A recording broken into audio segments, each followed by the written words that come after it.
In this video, I will share how I transformed this 43-year-old tree angel by giving her a Flower Fairy style makeover.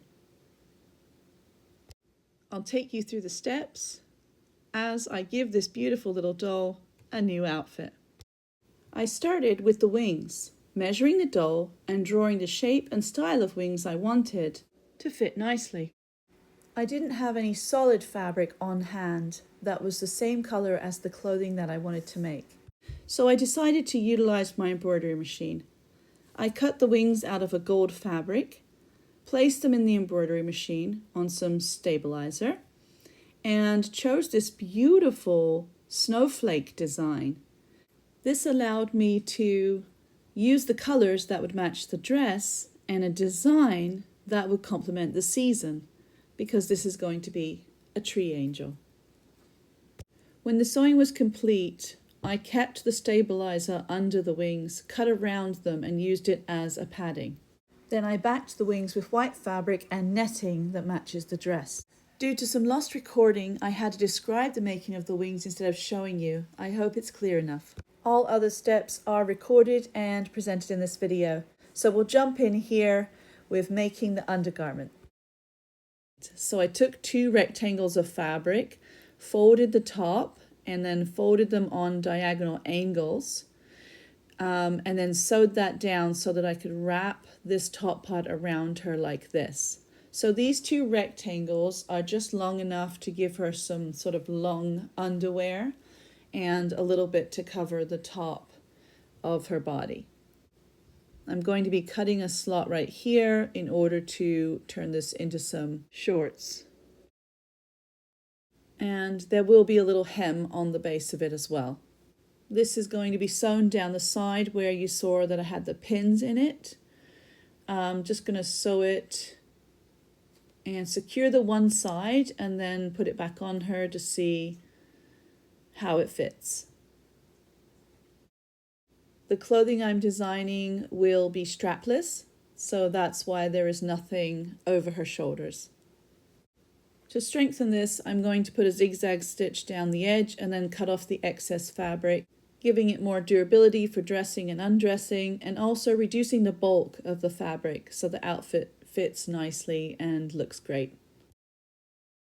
Now for the hem, it's going to be folded towards the wrong side of the fabric, so the inside, 1/4 inch, and I'm going to sew a straight line. Then I'm going to fold it again the same way, another 1/4 inch, and sew over that again, just so I can doubly secure this hem. The first row looks good. Now for the next.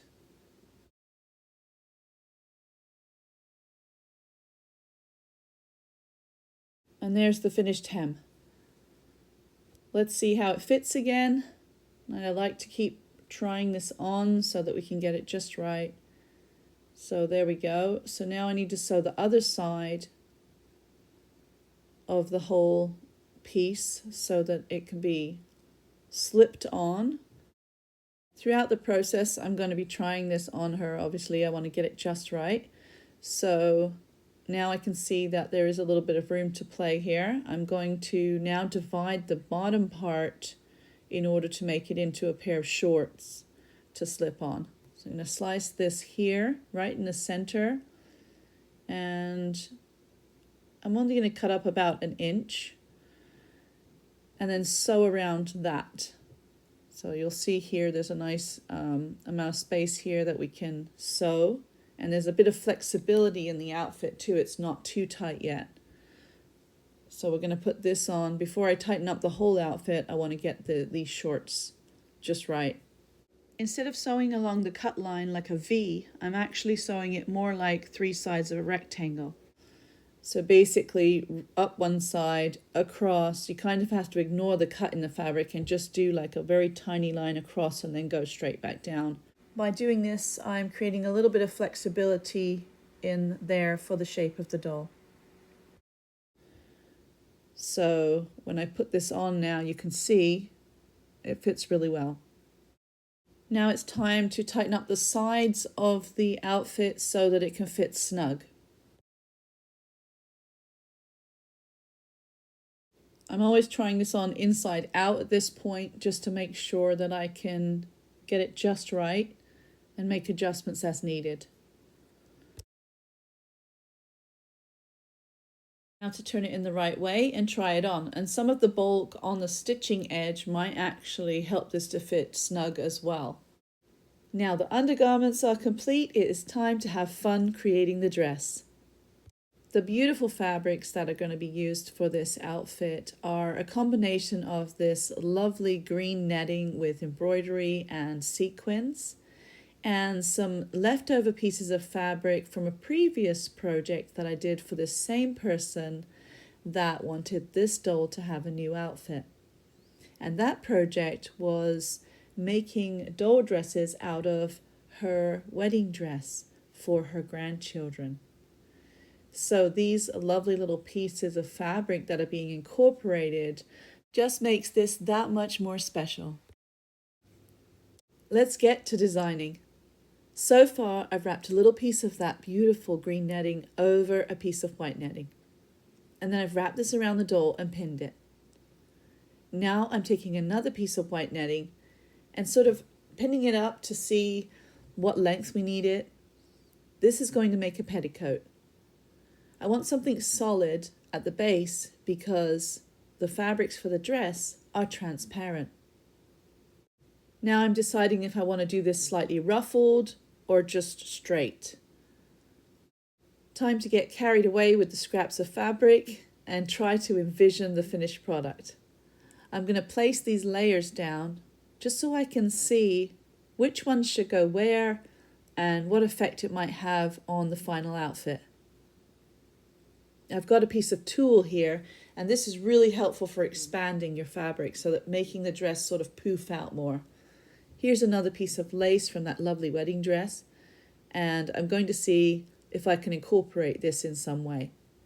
I decided this might be nice under the tulle as part of the petticoat, but I also want to incorporate this beautiful wavy edge in a way that complements the dress. So what I think I'm going to do is gather this and actually have this part stick out at the top of the dress.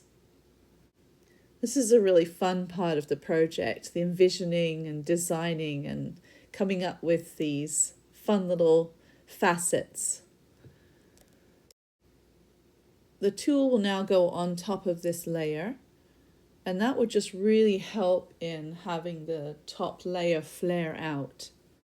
I want to be really generous with the green netting. I just know that if I use a significant amount of it, it'll just have that wow factor. So, as much as I can get away with, I'm going to try to put on to this dress. I have a long strip of this, and I think it's about, I don't know, maybe more than 10 times around, but if you see it all together like this, you can see the beautiful color really coming out.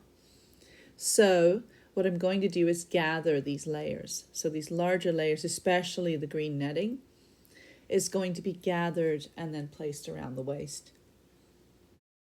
The dress planning is complete. Now it's time to sew it together.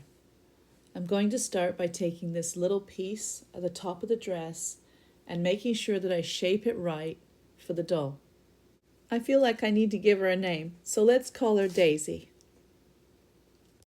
First, I'm going to stabilize these two pieces of netting by sewing along the longest lengths right on the edge. This will help stabilize it so that I can wrap it around Daisy and work on making it fit.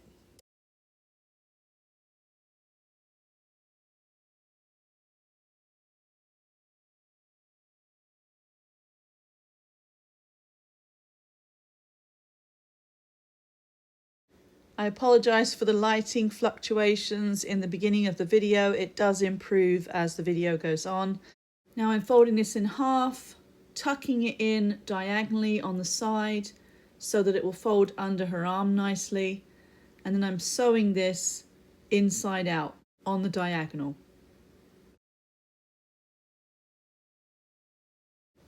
Now when I turn this in the right way, you can see that that diagonal line is there and it's shaped nicely.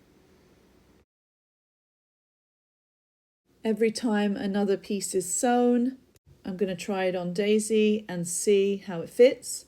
And there you see the arm moves nicely and it wraps around the back beautifully. So now I'm going to do the other side the same way.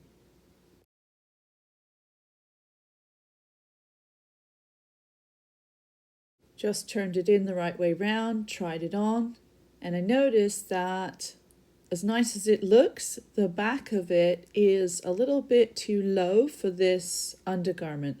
So I'm going to fold this little piece down and just lower that a little bit, continuing to create the custom design that's going to make all of this work. That looks great. This has worked out nicely. Now the lower back on the dress is going to look great. Time to turn this inside out and trim off any excess fabric.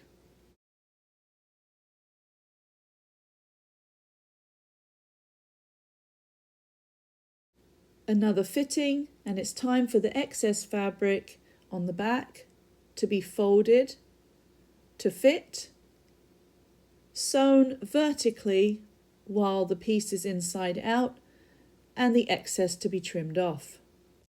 One more little fitting just to make sure it's the perfect size. There we go. And then I just folded those edges over and sewed them down facing the inside, remembering to do the little lock stitch and the back stitch each time because these are tiny pieces and I just don't want those stitches falling apart. Another fitting, because all the beautiful layers are going to be attached to this piece and we want to make sure we get it just right. Now I'm trimming off the excess fabric.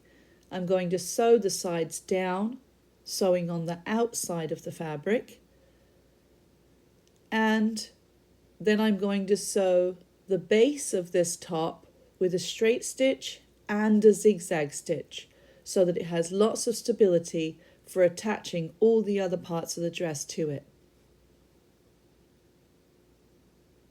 The back looks great. Now it's time to sew the base.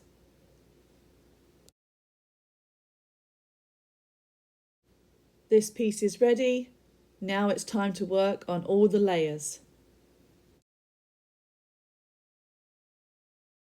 Starting with the petticoat, where it's pinned, it's going to be double folded and sewn with a zigzag stitch. You can see it here, it's been secured in place nicely and it looks great. I put a smaller zigzag stitch along the top edge just to give the fabric a little bit more strength because it's a very thin netting. It was requested that the dress be just above her feet, so I'm going to be continuously measuring and making sure it's just the right size. I'm going to line up the petticoat with this bottom stitch line. I have to decide which side of this top is going to be the front of the dress and which is the back. And then I'm going to attach this petticoat to the back of it. Here the petticoat is being gathered evenly and pinned vertically, leaving 3/4 of an inch either side of the netting in order to fold it over and sew a hem. I wanted to sew the net piece separately from the top piece first, so I detached it from being pinned to it and just made sure I used that as a guide for the size. You can see how much smaller this looks now, and it fits nicely thanks to the pleating. Once the sides are folded over and pinned, it's time to try it on Daisy again. It looks great. It's the right height. Now I'm going to sew the edges and the top and join it together. This was done with a straight stitch, and now the petticoat is ready. It's time for the pretty lace from the wedding dress. I want to have this pretty frill sticking out of the top of the dress. What I need to do is gather this lace and adjust the length.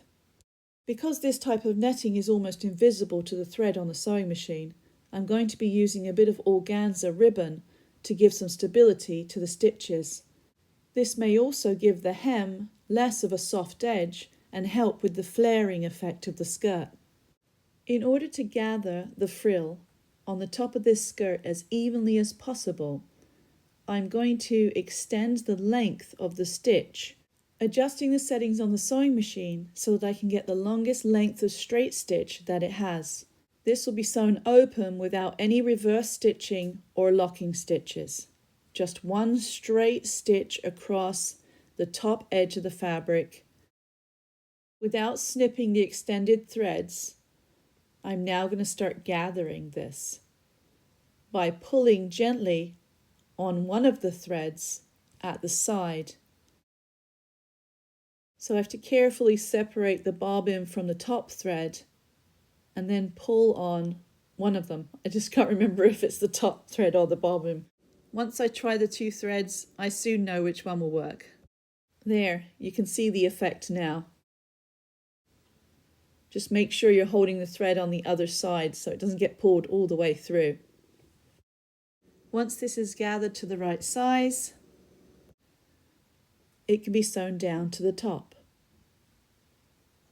When sewing it down, I left about 3/4 to an inch each side sticking out so that that could be used for closing up the back of the dress later.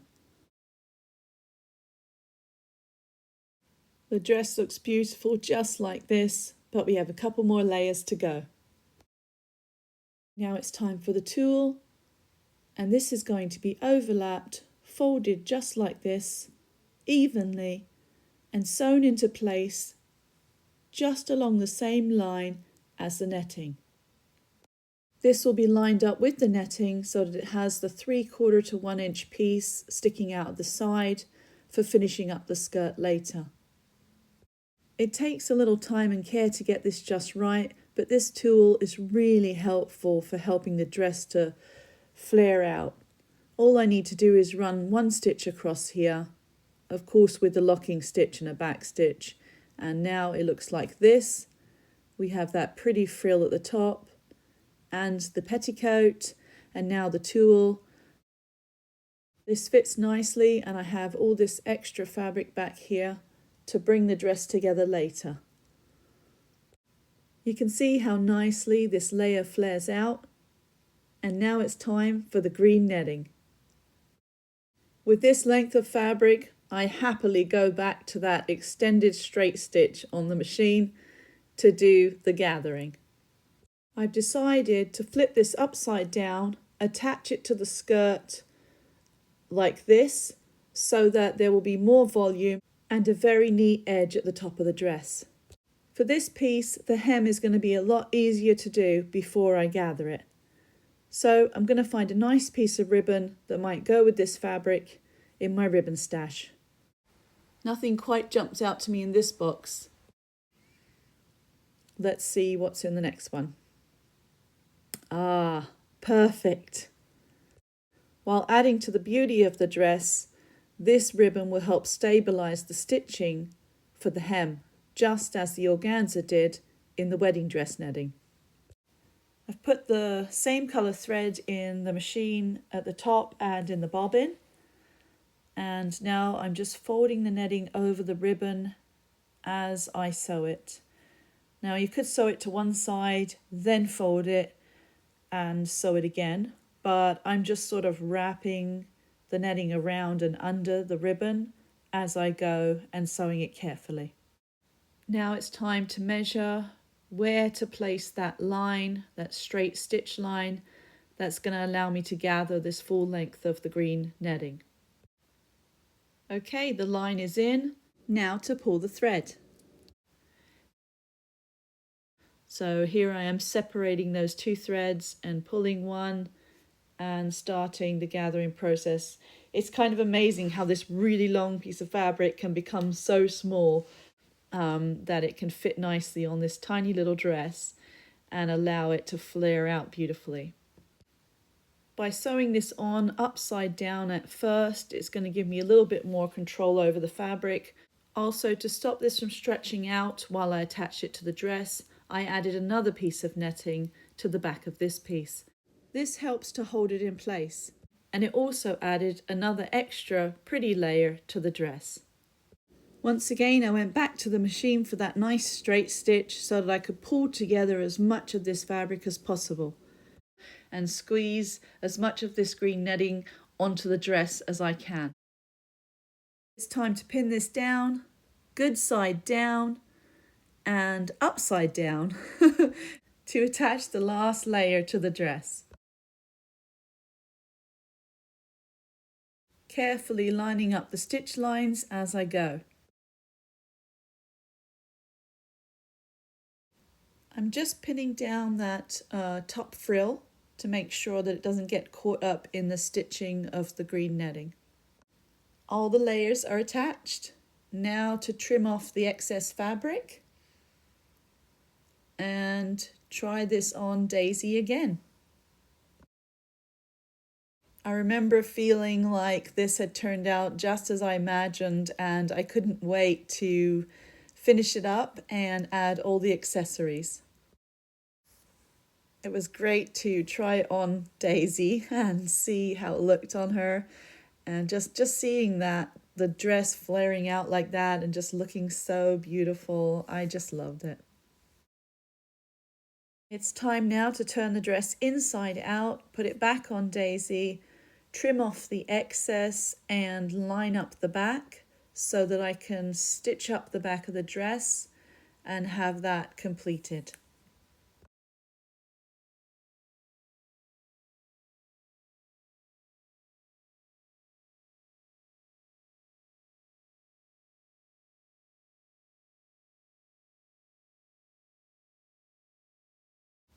Marking with the pins where it needs to be joined, trimming the excess and sewing it together inside out.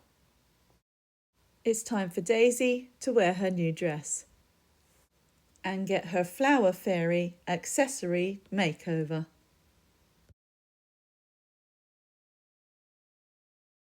Here are the Flower Fairy style angel wings. I want to make these removable, and to support the Flower Fairy theme, I'd like her to have a fabric flower bouquet and hat. To make this even more special, I wanted to incorporate some of the beading from the original outfit. The way I did this was to make a necklace and to hot glue some of the beads onto her outfit. A couple of little wooden butterfly buttons were also glued onto the outfit to help support the theme.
Adhesive Velcro buttons were my solution to making the hat and the wings removable.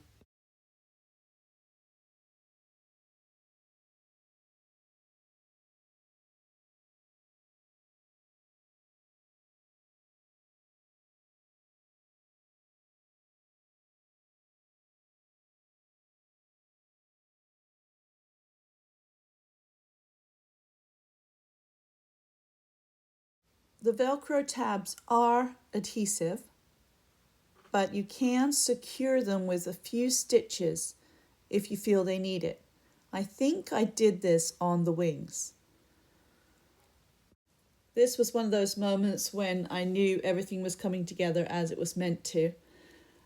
Because I had left the back of the dress open, I was able to put the sticky Velcro buttons on her back and position them nicely. I suppose though, if there had been a dress back there, I could have sewn the wings to the dress. This little tree angel wore her last outfit for at least 43 years. Even though she may not change this outfit for a very long time, I like the idea that it's changeable.